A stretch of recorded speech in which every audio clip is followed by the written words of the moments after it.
আপনি যদি চান ইমোতে কাউকে ব্লক না করে সে আপনাকে কোনো কল দিতে পারবে না, কিন্তু সে আপনার সাথে রেগুলার মেসেজিংয়ে কথা বলতে পারবে, তাহলে এই ভিডিওটা আপনার জন্য।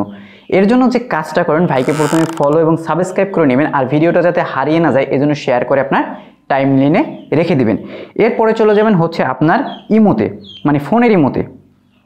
তো ইমোতে আসার পরে আপনি যার হচ্ছে ইনকামিং কলটা বন্ধ করতে চাচ্ছেন সেখানে যাবেন।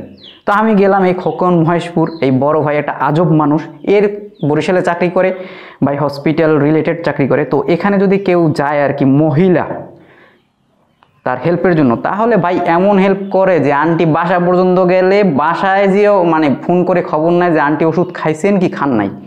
আর যদি মনে করেন পুরুষ হয়, অর্ডারে অতটা জিগায় না, বলতে পারেন ফ্রেস্তা টাইপের মানুষ, অতটা মানে মহিলাদের উপকার করা মানুষের পরিমাণ সমাজে অনেক কমই আছে। যাই হোক, তারপর করবেন কি, বড় ভাইয়ের নামের উপরে ক্লিক করবেন, বড় ভাই হইতে পারে, বয়ফ্রেন্ড হইতে পারে, যেটাই হোক, সেখানে ক্লিক করবেন। ক্লিক করে নিচের দিকে নামবেন, নামলে দেখবেন লেখা আছে পারমিশন, এই পারমিশন এটা ক্লিক করবেন। ক্লিক করার পর দেখবেন এখানে সব সময়ের জন্য এটা ওয়ান অবস্থায় থাকে, মানে ওয়ান থাকলে সে আপনাকে কল দিতে পারবে।